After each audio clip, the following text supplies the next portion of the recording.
What makes a man change?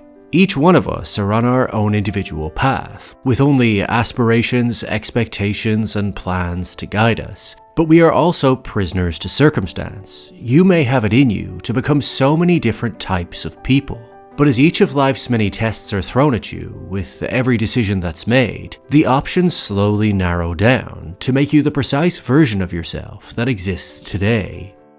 Upon receiving a terminal lung cancer diagnosis, Walter White has to accept that the man he has been up until now is going to die. And the saddest part is that the life the cancer is taking from him is not in line with the life he wanted to be living.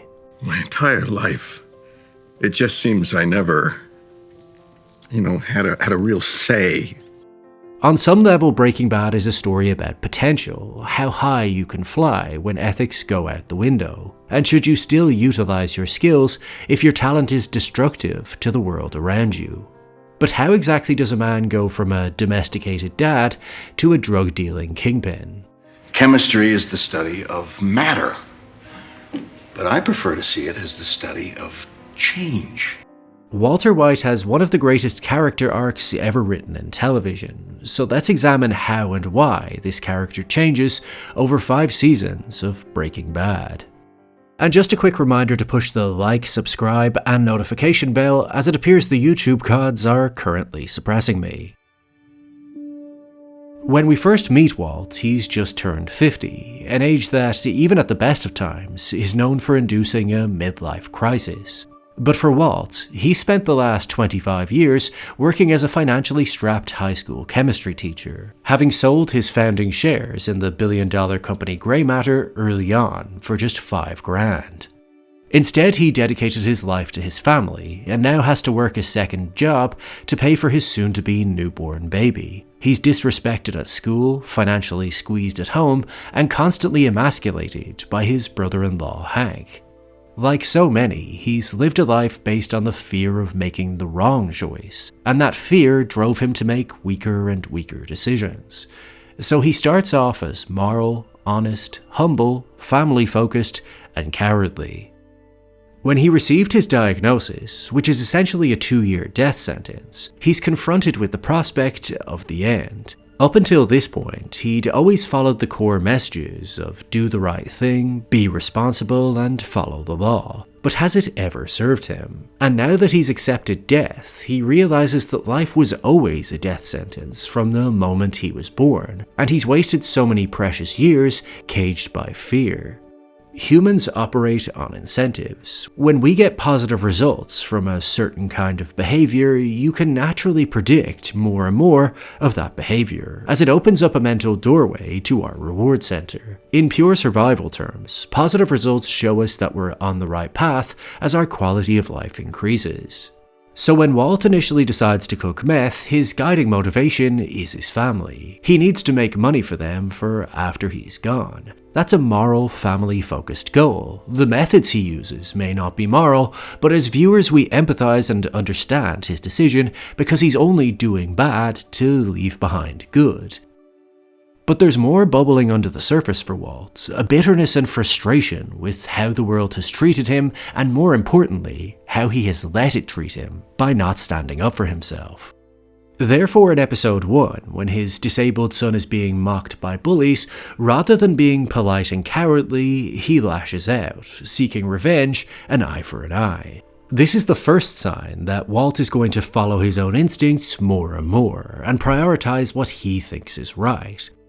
This is why soon after that, when he's held at gunpoint by Crazy 8 and Emilio, he chooses to poison them both to save his own skin. This was a big turning point for the character. The old him would have just backed down and let them walk all over him. But because he'd already opened the mental door to revenge earlier, the decision to risk it all comes easier. Sure, it was self-defense, but this action shows us that Walt has begun valuing his own life more than others. After spending too long being selfless and muzzled, he now values his finite time above everyone else. But when Crazy 8 survives, Walt now faces a real moral dilemma. Is he willing to consciously take another life or risk letting him go? Is he more comfortable living in fear of retribution or fearing himself and what he's capable of? Now, he does still hold on to his moral compass and tries to avoid it, empathizing with his prisoner to the point he's about to set him free. Until he discovers Crazy 8 was lying the whole time and plans to kill him the moment he releases him. Just like everyone else, he views Walt as weak and easy to take advantage of. So despite not wanting to do it, it's him or me, and Walt defends his own life by killing once again. But as a viewer, we still maintain empathy for our protagonist as he did try to avoid it, and the first words out of his mouth after killing are "I'm so sorry." But this incident teaches Walt that in this world, words are used to deceive and manipulate, and morals are mere weaknesses that can be used against you. This realization causes him to break bad more in his daily life. For instance, when an arrogant loudmouth steals his parking space, Walt blows his car up.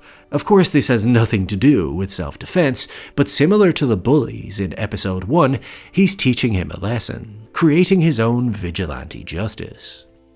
Then everything changes when his former friends and colleagues, Gretchen and Elliot, offer him a job with medical insurance, or to outright just pay for his cancer treatment. This is a clean way out of the meth business, and the option 99% of people would take if their only concern was their health. But this is where we see another side to the character. Walt rejects the handout, but still decides to lie to his wife, claiming he took the money while secretly continuing to cook meth. Because now that he's proven to himself what he's capable of, he's no one's charity case. Taking their money is pitiful, it's small, it's shameful. But earning more than anyone expects him to, that's something to be proud of. So now in stage 2, we see he's become morally ambiguous, dishonest but for honourable reasons, confident, career and family focused, and not afraid anymore. This new stage invites external as well as internal changes. For instance, Walt shaves his head, wears a hat, and begins to call himself Heisenberg. This is a great way for the character to detach himself from his more morally ambiguous acts, as it's never really Walt doing it, it's Heisenberg. Just as your left hand and your right hand are mirror images of one another, right? Although they may look the same, they don't always behave the same. This side to him is fearless in the face of death, willing to blow up Tuco's office to earn respect and prove a point. So the more dangerous decisions get the result he wants, the more Walt is incentivized to keep going on this path, finally feeling alive. I have spent my whole life scared, frightened of things that could happen. Ever since my diagnosis, I sleep just fine. Walt then opens another mental door when he gets abducted by Tuco, the willingness to poison others using ricin. Now, despite his plan failing, the writers intelligently made Tuco so repulsive that no one could ever judge Walt for his attempt, as it was still a form of self-defense. And once he's taken out of the picture, Walt and Jesse become a full meth-dealing team together, with Walt responsible for cooking and Jesse responsible for selling. But the cost of the lifestyle takes a toll on Walt's marriage, as he has to repeatedly lie to his wife, partially to protect her, partially to protect himself. He no longer just has an alias, he's now fully living a second life, with a secret second phone and a secret second career. When Gretchen finds out the truth, she confronts Walt for lying to Skylar about taking their money. But Walt has no time for Gretchen anymore, as far as he's concerned, she's the one who cut him out of their billion-dollar empire. This is the moment she realizes that he's not the same man she once knew. Something has changed him. What happened? Because this isn't you. Then when Jesse's mules get robbed by local addicts, he wants to let it go, but Walt sees that this will be perceived on the street as weakness. He's learned from both Tuco and Crazy 8 that you have to be feared in order to maintain respect. And this lesson is further cemented when Jesse wrongly gains a reputation for crushing a man's head with an ATM machine, even though he didn't do it. And Walt now sees the genius of the blowfish. The blowfish puffs himself up 4 or 5 times larger than normal. And why? So that the other scarier fish are scared off. The more time Walt spends in the criminal underworld, the more he learns how to behave from those above him in the pecking order. But we begin to see signs that Walt wants more real-life credit for his talents. Keeping his success a secret is eating him alive, to the point he's even sharing advice with a junkie in a hardware store about how to cook meth properly. With his cancer now in remission, Walt is getting positive results, so he's yet again incentivized to keep following this path forward, as whatever he's doing is keeping him alive. Having made a lucrative deal with Kingpin Gus Fring, this next stage blossoms after Walt tussles with Jane, the love of Jesse's life. As a sort of father figure to Jesse, Walt recognizes that Jane is a negative influence. Her addiction problems compound Jesse's, and after she blackmails Walt and threatens to tell his family about how he attained the money, she's now removed any incentive to keep her alive. But Walt doesn't have to kill her. He simply chooses not to intervene when she chokes on her own vomit. He watches her die and does nothing to stop it. This is another big turning point for the character. You can see his two sides battling inside him. Walter White would save her, but Heisenberg would let her go, as she's nothing but a burden. In the end of this moral battle, Heisenberg wins, and Walter White does nothing. But by doing nothing, changes everything. He's now morally compromised, dishonest, ambitious, career and family focused, and not just not afraid, but brave in the face of danger. In Stage 3, after one too many lies catches up with him, Skylar concludes her husband must be a drug dealer as she knows Gretchen isn't paying his bills and somehow $100,000 appeared out of nowhere. She wants a divorce and makes him move out. So with the threat of losing his family and the heavy guilt from inadvertently causing the plane crash, Walt decides he's done cooking meth and turns down Gus's generous offer, as he's already achieved what he set out to do. So this marks another major moment in the character's arc. For once, Walter White managed to silence the dark voice inside him and salvage what's left of his family and appreciate his health. But similar to the flashes of pride we saw when he turned down Gretchen and Elliot's money in Stage 1, Gus preys on his greatest weakness by having Jesse cook his recipe. Walt still gets paid his half, even if he didn't ask for it, and the same product is hitting the streets, presumably being cooked by the same man, just not as high quality. Now, if this is genuine, this should be all he ever wanted, free royalties on the recipe he invented without any of the risk. But Walt sees through Gus's game. That you believe I have some proprietary kind of selfishness about my own formula. Some sort of overweening pride. However, despite seeing through the ploy, he's still easily manipulated by it. Once Gus shows him the new impressive lab he claims to have built just for him, it pokes at Walt's untapped potential. He may have let grey matter go too early, but this could be his legacy. So he's sucked back in by pride and ego. He wants to see how high he can fly. In sharp contrast to Jesse, Walt admires the professionalism of Gus Fring, how he seems to do everything Walt does, but better. He hides in plain sight, he's discreet, ruthless, intelligent, cunning, ambitious. So although they have completely different roles, Walt likes to view himself and Gus as equals. But despite admiring Gus, he also fears him, and his loyalty lies with Jesse over everyone else in the business, as he's the only one he can control and therefore trust. So when Jesse goes on a suicide mission to wipe out 2 of Gus's goons who killed a young boy, Walt risks his own life to kill the 2 men in question like it was nothing.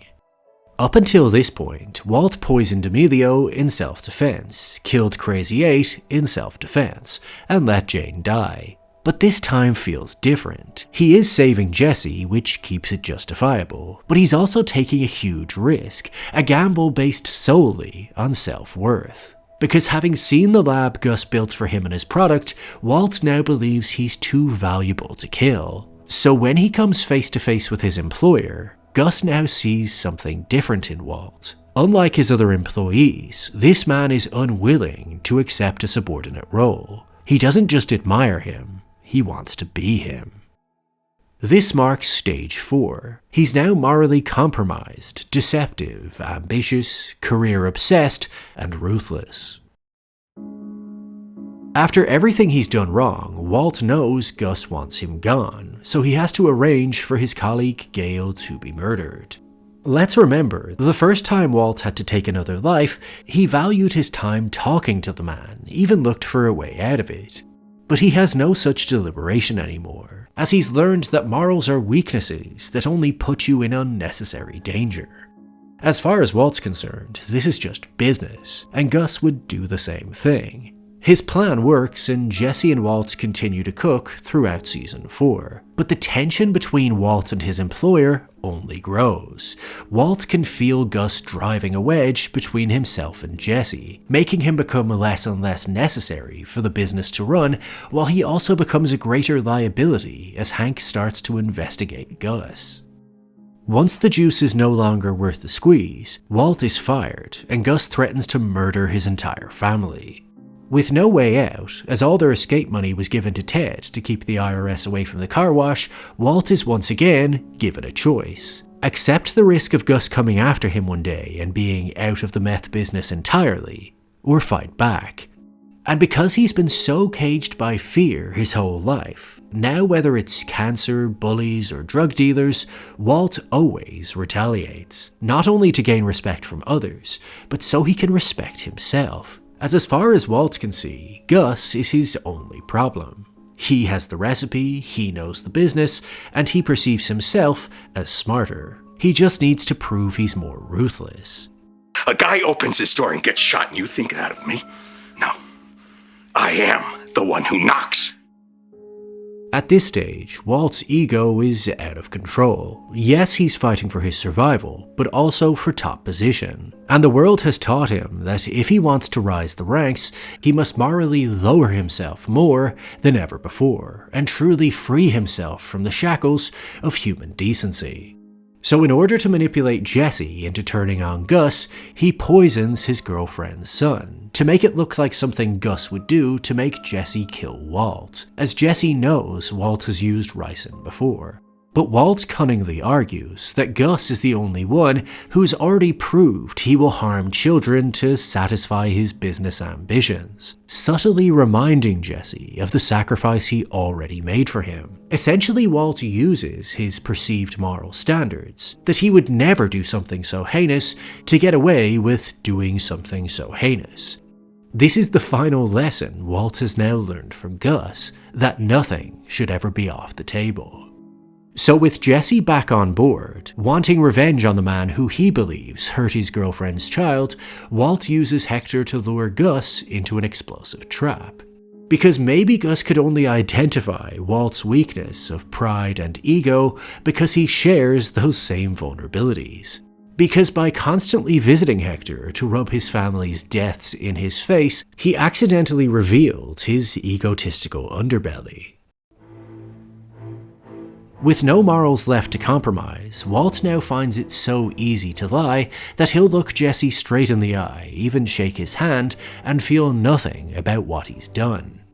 With Gus out of the way, surely nothing can stop him now. Except that he unfortunately realizes that the actual cost of doing business is far higher than he ever expected, as Mike has to pay out a lot of money for protection, delivery, and silence. This undermines Walt's ego and makes him feel small. Embarrassingly, he's now making less money than when Gus was around.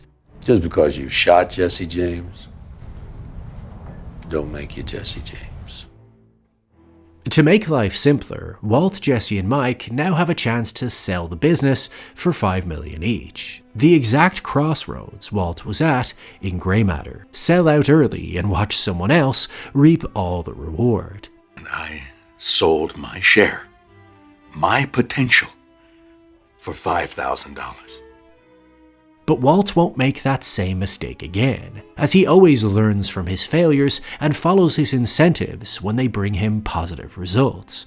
So now he finally accepts that none of this is about his family or even money anymore.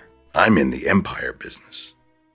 But just because he perceives himself as the new Kingpin doesn't mean he's earned everyone's respect. Mike still wants out of the business, as the feds are all over him, and he flat out doesn't trust Walt or even like him. But Walt's ego won't let him get away with this final disrespect, and for no other reason other than pride, he kills him. There's now clearly nothing he won't do, and now that there's no one above him to keep his worst impulses in check, it's impossible to see where Walter White ends and Heisenberg begins. Whereas Mike scoffed at the idea of ever killing his 9 men who were silenced with hazard payments, Heisenberg isn't beholden to any ethical standards. Instead, he wants to make a statement and tie up all loose ends. So he arranges for them all to be wiped out on the same day. Just like his blowfish quote earlier, this sends a signal to everyone that you don't stay quiet because you're paid to stay quiet. You stay quiet because otherwise you will be eliminated. No exceptions. Now proud of his work, sitting on his throne as the meth kingpin of the country, he doesn't just want the money, he wants the credit. Say my name. Heisenberg. You're goddamn right. And this egotistical power play finalizes his transition into Stage 5. He's now morally repulsive, deceptive, megalomaniacal, career-obsessed, and ruthless. Anything that tries to kill him makes him stronger every step of the way. He used to fear cancer, he used to fear failure, he used to fear Gus, he used to fear Mike. But he conquers each of his fears one by one, becoming darker every step of the way on the path to fulfilling his potential. And now this version of the character bears no resemblance to the man who first received his diagnosis, the man who lived in fear, the man who wouldn't take a chance on himself. And the audience is left to question, did the cancer kill the old Walter White? Or did it simply reveal who he wanted to be all along?